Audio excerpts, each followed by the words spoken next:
نحمده ونصلي على رسوله الكريم اما بعد فاعوذ بالله من الشيطان الرجيم بسم الله الرحمن الرحيم رب اشرح لي صدري ويسر لي امري واحلل عقدة من لساني يفقهوا قولي. بہت سے لوگ کہتے ہیں نا مردوں کو 2 شادیاں کرنے کی کیوں اجازت ہے، ایک سے زیادہ شادیاں کرنے کی کیوں اجازت ہے، ان کی تو بڑی موجیں. لیکن یاد رکھیں کہ جو شخص ایک سے دوسری شادی کرتا ہے نا اس کی سب موجیں ختم ہو جاتی ہیں. دنیا میں اگر بظاہر موج نظر بھی آتی ہے تو آخرت کے اعتبار سے سخت پکڑ کا اندیشہ بھی ہے، کیونکہ اس پل کو پار کرنا انتہائی مشکل کام ہے. بسا اوقات ایک بیوی کے تقاضے پورے کرنا مشکل ہوتا ہے، اس کی ضروریات، اس کے بچوں کو دیکھنا، تو 2 سے تو ذمہ داری دگنی ہو گئی، تو جان آسان کہاں ہوئی اور پھنس گئی. تو اللہ نے عورت کو اگر نہیں اجازت دی تو بڑا سکھ ہے اس میں. سوچیں، ایک شوہر کو خوش کرنا آسان نہیں، کہاں اگر 2 یا 4 شوہر ہوتے تو کس کی مانی جاتی. یہ ہنسنے کی بات نہیں، یہ تو رونے کی بات ہے اس کانسیپٹ پہ، کیونکہ بہت سی عورتیں یہ اعتراض کرتی ہیں یہ تو ظلم ہے، جینڈر ڈسکریمنیشن ہے، مردوں کے لیے تو 4 شادیاں ہیں اور عورتوں کو تو بس باندھ کے قید کر کے رکھ دیا گیا ہے. اسی قید میں آزادی ہے، اسی قید میں بھلائی اور خیر خواہی ہے. اگر پریکٹیکلی یہ رکاوٹ نہ ہوتی، اوروں کو روک کے نہ رکھا جاتا اور آزادی دے دی جاتی تو عورت کا قیمہ ہو جاتا. اگر ایک سے زیادتی ہو جاتی ہے تو معافی مانگنے میں، منانے میں دوسرے کو، روٹھے ہوئے کو اور نہ سمجھا کریں، آپس ہی کا معاملہ ہے. جیسے غصہ آ گیا نا، ایسے ہی صلح کرنے میں بھی دیر نہیں کرنی چاہیے. صلح کر لو، آپس میں اتفاق کر لو. ان یصلح بینہما صلحا والصلح خیر، اور صلح کر لینا اچھا ہے، اس لیے کہ شادی صرف وقتی جذبات کے تحت نہیں ہوتی. شادی تو ایک خاندان بنانے کے لیے ہوتی ہے اور اس خاندان میں نئی نسل کے پروان چڑھانے کے لیے ہوتی ہے. انسانیت کی تعمیر اور تربیت کے لیے گھر بنایا جاتا ہے. اس لیے انسانوں کی بھلائی، آئندہ نسلوں کی بھلائی اس میں ہے کہ آپس میں بنا کے رکھیں، ایک دوسرے کی عزت کریں، ایک دوسرے کا خیال کریں. یعنی نہ تو مرد چھوٹی چھوٹی بات پہ آپے سے باہر ہو اور نہ عورت چھوٹی چھوٹی بات کو بہت محسوس کرے، وہ بھی اس کا مزاج سمجھنے کی کوشش کرے. والصلح خیر، اور صلح بہتر ہے. اور صلح کب ہوتی ہے؟ کہیں بھی جھگڑا جب ہوتا ہے تو صلح کے لیے کیا چاہیے ہوتا ہے؟ عاجزی چاہیے ہوتی ہے. یعنی شارٹ ٹرم بات یا ایک وقتی بات کو بہت بڑا ایشو نہیں بنا لینا چاہیے. ہمیشہ ایک وزن کر کے دیکھنا چاہیے کہ ایک طرف یہ ایک چھوٹا سا مسئلہ ہے اور دوسری طرف ایک بہت بڑی زندگی ہے. دونوں کی زندگی تو خیر اللہ کو پتا ہے، لیکن اگر زندہ رہے انسان تو ایک لمبی عمر ہوتی ہے جو اگر دونوں ایک دوسرے سے کاٹ کے گزارے تو پہاڑ جتنی بن جاتی ہے. اور اگر صلح سے، اتفاق سے، محبت سے گزارے تو دونوں ایک دوسرے کی ضرورت ہیں. اسی میں فائدہ ہے، الگ ہونے میں فائدہ نہیں ہے. یہ صلح کی بات کیوں کی گئی؟ عورت کی طرف سے صلح کیا ہے کہ وہ کہے کہ اچھا تم مجھے طلاق نہ دو، میں تم سے پورے حقوق ڈیمانڈ نہیں کرتی. اور اسی طرح شوہر کی طرف سے کیا کہ وہ ظاہر میں جو حقوق دیے جا سکتے ہیں ان حقوق کو ادا کرتا رہے. مثلا نان نفقے کے بارے میں فرق نہ کرے، لیکن دل کے جذبات اس پر تو کسی سے بھی پوچھ نہیں، کیونکہ وہ انسان کے بس میں نہیں. تو اب قیامت کے دن ایک شوہر سے جب اس کی 2 بیویوں کے درمیان عدل کی بات ہوگی تو وہ ظاہری معاملات ہی میں ہوگی، جیسا کہ نبی صلی اللہ علیہ وسلم نے بھی فرمایا تھا، اللہم ھذا قسمتی، اے اللہ یہ میری تقسیم ہے. حالانکہ آپ کو اس سے مبرہ قرار دیا گیا تھا کہ اگر آپ نہ بھی عدل کریں تو آپ سے نہیں پوچھا جائے گا، لیکن اس کے باوجود آپ نے عدل کیا اور فرمایا ھذا قسمتی، یہ میری تقسیم ہے جو میں کر سکتا ہوں. فلا تلمنی فیما تملک، اللہ مجھے اس معاملے میں ملامت نہ کرنا، مت پوچھنا جس کا میں مالک نہیں ہوں، یعنی اپنے دل کے جذبات کا. فیما تملکو، ان کا تو مالک ہے، ولا املکو، اور میں مالک نہیں ہوں. روایات میں آتا ہے کہ آپ صلی اللہ علیہ وسلم عصر کے بعد تمام ازواج مطہرات کے پاس جایا کرتے تھے، بخاری کی روایت ہے. اگرچہ رات گزارنے کی باری الگ الگ تھی، وہ باری تو مقرر ہے، لیکن دل کا تعلق سب سے برابر نہیں. تو اسی لیے اللہ اس کے بارے میں مواخذہ نہ کرنا، اس کے بارے میں نہ پکڑنا. تو ایسے میں کیا ہے کہ ایک عورت شوہر سے پورے حقوق ڈیمانڈ نہ کرے کہ اسے قلبی محبت بھی اتنی ملے جتنی دوسری بیوی کو مل رہی ہے، اور کہے کہ اگر اتنی نہیں تو میں جا رہی ہوں. وہ چلی جائے، نقصان زیادہ ہے جانے میں بنسبت اس کے کہ وہ رہے اور پورے نہیں تو آدھے حقوق پر گزارا کر لے اور اصلاح ہوتی رہے. اور اس میں دراصل تو شوہر کو تلقین کی جا رہی ہے کہ وہ دوسری بیوی یا دوسری شادی کے شوق میں پہلی بیوی کو پوری طرح اگنور نہ کر دے، اس کے حقوق بھی اس کو دیتا رہے. اب آپ کہیں گے کہ وہ دوسری شادی کی کیوں، وہ نہ کرے. یہ کہا جانا چاہیے تھا کہ وہ دوسری طرف مائل ہی نہ ہو، دوسری طرف جائے ہی نہ.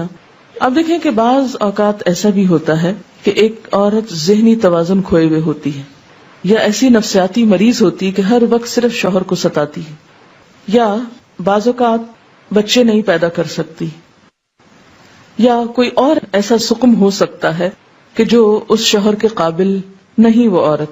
اب آپ دیکھیں کہ آپ آنکھیں بند کر کے صرف عورت کو حق دلوانے پہ تلے ہوئے کہ ہر طرح کی قانونی جکڑ بندیوں کے ساتھ عورت کو تو پورا مل جائے. تو کبھی آپ نے سوچا کہ دوسری طرف اس مرد کا کیا قصور ہے؟ آخر اس کے بھی جذبات ہیں، اس کے بھی احساسات ہیں، اس کو بھی زندہ رہنا ہے. اب اگر ایک بیوی دماغی مریض ہے یا سیڈیٹیوز پر ہے اور وہ شوہر کے اس کو نہیں معلوم وہ کب آیا اور وہ کب گیا اور اس کی کیا ڈیمانڈ ہے یا کیا ضرورت ہے، تو ایسی صورت میں اگر ایک شوہر گھر میں داخل ہوتا ہے اور ایک بیمار عورت کو دیکھتا ہے اور باہر نکلتا ہے تو ایک بوجھل دل کے ساتھ، اور باہر کی دنیا میں رنگ رنگ کی عورتیں اس کو نظر آتی ہیں، وہ اپنا عزت، ایمان، نگاہ کچھ بھی بچا نہیں سکتا. تو اگر انصاف کی نظر سے دیکھا جائے تو ایسے میں ایک مرد کو اجازت ہونی چاہیے کہ وہ دوسرا نکاح کر لے. یہ ایک انصاف کا تقاضا ہے. اب دوسرا کرتے ہی کیا پہلی بیوی کو گھر سے نکال دے؟ تو یہاں مرد کو کہا گیا کہ نہیں، اسے نکالو نہیں، ظاہری اعتبار سے اس کے حقوق پورے کرو، لیکن اگر دل مائل نہیں تو پوچھا نہیں جائے گا، کیونکہ دل پر تو اختیار نہیں. ایک شخص جب اہل ہی نہیں تو دل کو کس طرح زبردستی مائل کر سکتے ہیں آپ؟ وَأُحْضِرَتِ الْأَنفُسُ الشُّحَّ، اور حاضر کی گئی ہے نفسوں میں بخیلی. شح کہتے ہیں جب بخل کے ساتھ حرص، طمع اور خود غرضی بھی شامل ہو جائے اور دل تنگ ہو جائے. شح بخل سے ذرا مختلف ہے. بخل کے ساتھ ساتھ حرص یعنی لالچ، طمع اور خود غرضی بھی شامل ہو، زیادہ اسٹرانگ چیز ہے. دلوں کے اندر تنگی ہوتی ہے، دلوں کے اندر بخل ہوتا ہے، اپنے زیادہ حقوق لینے کی طمع ہوتی ہے، حرص ہوتی ہے، انسان خود غرض ہوتا ہے. مرد اور عورت اپنی اپنی جگہ اپنے فائدے کی سوچ رہے ہیں، اور یہی چیز آڑے آ رہی ہے دوسرے کا حق پہچاننے اور دینے میں. نفسوں میں حاضر کی گئی ہے شح. شح کہتے ہیں بخل کو، دل کی تنگی کو، جو دوسرے کا حق نہ دینے دے، دوسرے کی طرف جھکنے نہ دے، دوسرے کی طرف مائل نہ ہونے دے، دوسرے کو منانے نہ دے. یعنی دل چاہ رہا ہے منا لیا جائے، لیکن انسان ایک انا کا شکار ہو کے لو میں کوئی ایسی گئی گزری ہوں، میں ہی روز مناؤں، یہ تو معمول ہے روٹھنا، تو ٹھیک ہے روٹ کے مزہ چکھیں. چلے ایک دو دن تو کسی کو مزہ چکھائیں، لیکن بہت لمبی ڈال لینا اور کئی کئی مہینوں اور کئی کئی سالوں پہ اور ایک ہی گھر میں رہتے ہوئے بول چال بند، ایک دوسرے کی شکل دیکھنا گوارا نہیں، ایک دوسرے کے ساتھ زیادتی، وہ اس کو موقع ملا وہ اس کے اوپر کیچڑ اچھال رہا، وہ اس پہ اچھال رہی. حالانکہ اللہ تعالیٰ نے دونوں کو ایک دوسرے کے لیے کیا قرار دیا؟ ہن لباس لکم وانتم لباس لہن، وہ تمہارا لباس ہے، تم ان کا لباس ہو. یعنی شوہر بیوی کے لیے کیا ہے؟ اس کا لباس ہے. اگر بیوی اس کی برائیاں کرتی ہے، اس پہ چھینٹے پھینک رہی ہے، اس پہ کیچڑ اچھال رہی ہے، تو وہ اپنا لباس داغدار کر رہی. اور اسی طرح بیوی کیا ہے؟ شوہر کا لباس ہے، اس کی عزت ہے، وقار ہے، اس کا سکھ ہے، چین ہے، زینت ہے. اور اگر وہ دوسروں کو بھری محفل میں بیٹھ کے اس کی برائیاں کر رہا ہے، لوگوں کے سامنے اس کو بدنام کر رہا ہے، تو اس کا نہیں، اپنا ہی بگاڑ رہا ہے، اپنے اوپر کیچڑ پھینک رہا ہے. تو اس معاملے میں دونوں ہی کو احتیاط برتنے کی ضرورت ہے. والصلح خیر، بنا کے رکھو، اسی میں بھلائی ہے، اسی میں عزت ہے، اسی میں بچوں کا مستقبل ہے، اسی میں دین ایمان کی عزت و عصمت کی حفاظت ہے، اسی میں خاندان والوں کے لیے بھی سکھ اور چین ہے. لیکن انسان کا نفس اس بات پر کم آمادہ ہوتا ہے اور صلح یا منانے کی چھوٹی سی قیمت نہیں دیتا، لیکن اختلاف کی، ناراضگی کی بڑی سزا بھگتنے کو تیار ہو جاتا ہے. یہ دل کی تنگی کی وجہ سے ہوتا نا. کچھ عرصہ پہلے میرے پاس ایک کیس آیا، ایک خاتون اچھی خاصی ایجڈ تھی، کہنے لگی 30 سال ہو گئے ہماری شادی کو اور میرے شوہر نے مجھ کو طلاق دے دی ہے اور میرے بچے جوان ہیں. مجھے دیکھ کے یقین نہ آئے کہ یہ اتنی سوبر سمجھدار خاتون، اس کے ساتھ یہ معاملہ کیسے ہو گیا.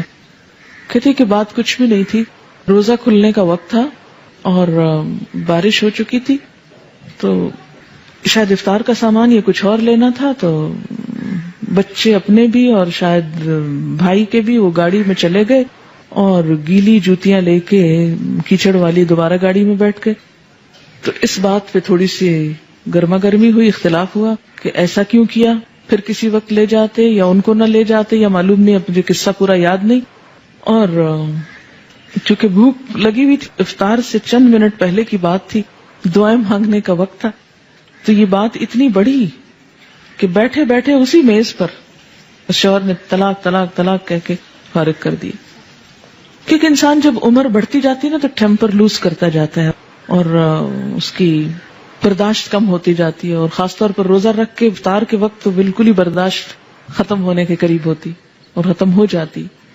تو بسا اوقات چھوٹی چھوٹی باتیں جمع کر کے، اچھا بعض اوقات صرف غلط فہمیاں، بعض اوقات نکلتے نکلتے دفتر جا رہے، نکلتے نکلتے کوئی سخت بات کہہ کے چلے گئے، اچھا پیچھے سارا دن عورت روتی رہی، آج مجھے یہ کہہ دیا.